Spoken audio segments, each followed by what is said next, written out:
안녕하세요. 인간의 마음속 깊은 곳을 탐험하는 시간입니다. 혹시 이런 경험 있으신가요? 꿈처럼 달콤하게 시작되었지만 어느 순간부터 설명할 수 없는 고통과 혼란으로 가득 찬 관계, 그리고 모든 것이 끝났다고 생각했을 때 나를 그토록 힘들게 했던 그 사람이 아무 일 없었다는 듯 다시 손을 내미는 순간, 오늘 우리는 바로 이 미스터리한 심리, 자기 자신만을 사랑하는 사람들, 즉 나르시시스트의 내면 세계와 그들의 예측 불가능한 행동 패턴에 대해 깊이 파고들어 가려 합니다. 이 이야기가 누군가에게는 깊은 공감을, 또 다른 누군가에게는 중요한 깨달음을 줄 수 있을 것입니다. 만약 오늘 내용이 여러분의 마음에 와닿거나 주변의 누군가에게 도움이 될 것 같다고 생각되신다면 이 지식을 나누는 작은 행동이 큰 위로가 될 수 있습니다. 저희 채널을 구독해 주시는 것 또한 저희가 더 의미 있는 이야기를 만드는 데 큰 힘이 됩니다.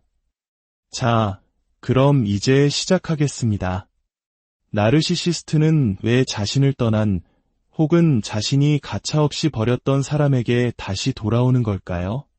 그들의 마음속에서는 과연 무슨 일이 벌어지고 있는 것일까요? 나르시시스트에게 인간관계란 우리가 생각하는 관계와는 근본적으로 다릅니다. 그들에게 타인은 사랑과 교감의 대상이 아니라 자신의 존재 가치를 확인시켜주는 에너지원에 가깝습니다. 심리학에서는 이를 나르시시스트적 공급이라고 부릅니다.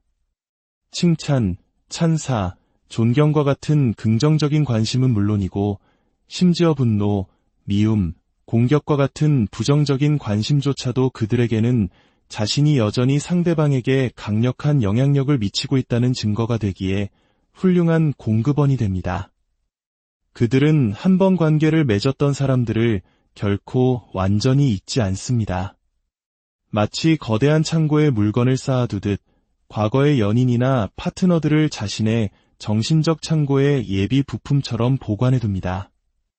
그리고 지금 당장 자신에게 에너지를 공급해줄 새로운 사람이 없을 때 그들은 이 낡은 창고의 문을 열어 먼지 쌓인 옛 공급원을 다시 찾아 나섭니다. 하지만 여기서 중요한 점이 있습니다. 그들이 당신에게 돌아오는 것은 당신이 그리워서가 아닙니다. 당신이라는 오래된 에너지원에서 아직 뽑아낼 수 있는 감정의 찌꺼기가 남아있다고 판단했기 때문입니다. 그들에게는 당신의 분노마저도 달콤한 에너지입니다.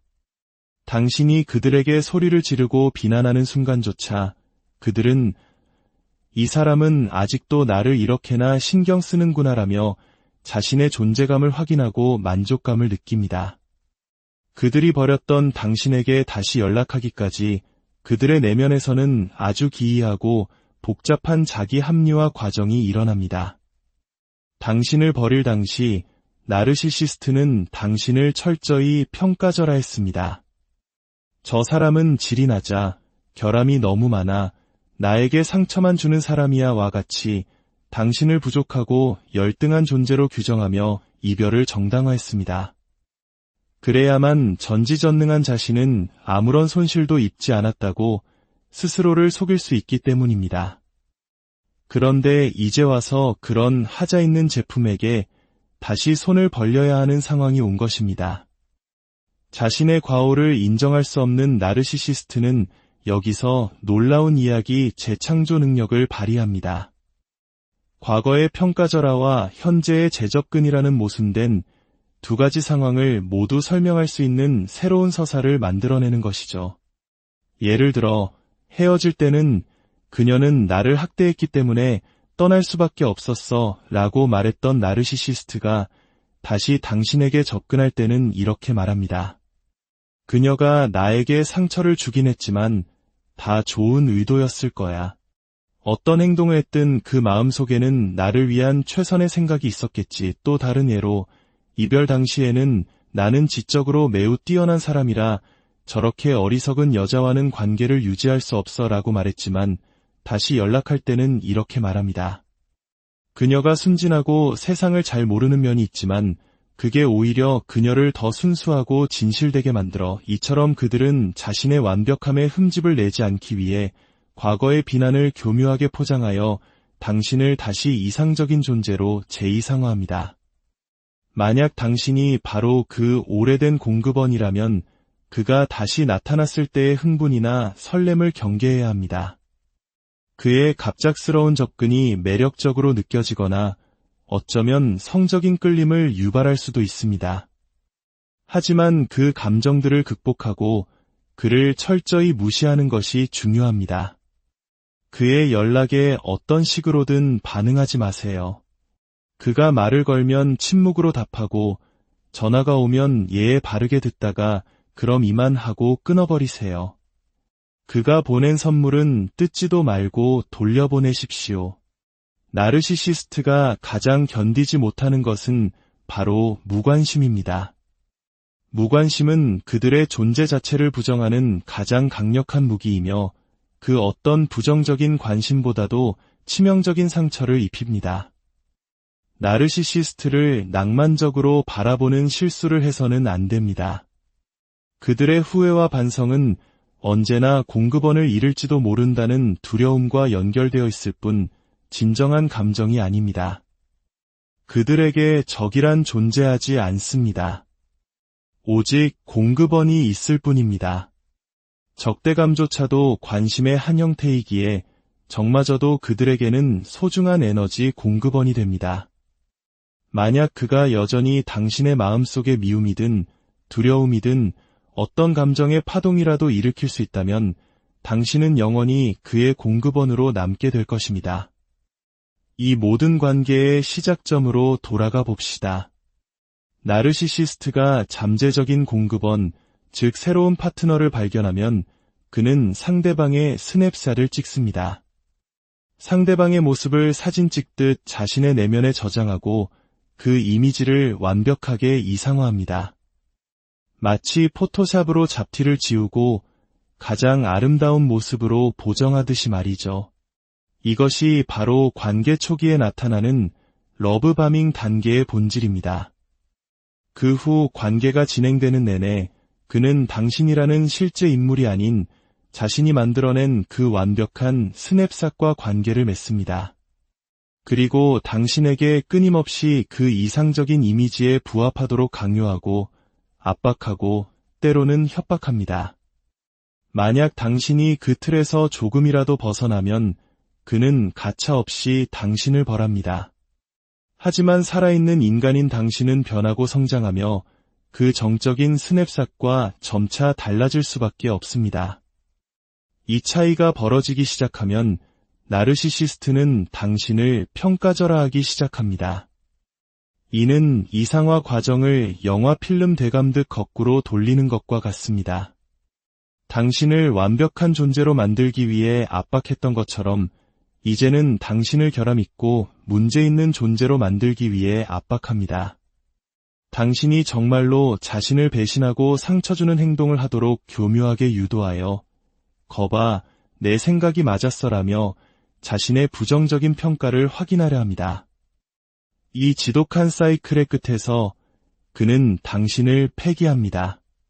하지만 그가 당신을 버리고 몇 달 혹은 몇 년이 지난 후 그에게 새로운 공급원이 필요해지면 어떤 일이 벌어질까요? 그는 자신의 마음속에 있는 스냅샷 도서관에서 당신의 사진을 다시 꺼내 먼지를 털어냅니다. 그리고 다시 한번 포토샵을 가동해 한때 평가절하했던 당신의 이미지를 눈부시게 재이상화합니다. 그리고는 그 완벽해진 스냅샷을 들고 당신에게 접근하여 당신이 다시 그 완벽한 역할을 연기해주기를 강요합니다. 이것이 바로 후버링, 즉 진공청소기처럼 당신을 다시 빨아들이려는 시도의 본질입니다. 만약 이때 당신이 그의 개임에 응하지 않고 그의 제안을 단호하게 거절한다면 어떻게 될까요? 연락하지 마, 다시는 보고 싶지 않아라며 당신이 그를 완전히 차단한다면 나르시시스트는 극심한 인지 부조화를 겪게 됩니다. 자신의 머릿속에는 완벽하게 재이상화된 당신의 이미지가 있는데 현실의 당신은 그 이미지를 거부하고 있으니 이 모순을 견딜 수가 없는 것입니다.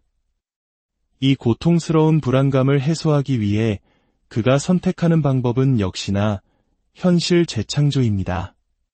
그는 스스로에게 이런 이야기를 들려줍니다. 나는 처음부터 그녀를 진심으로 원했던 게 아니야.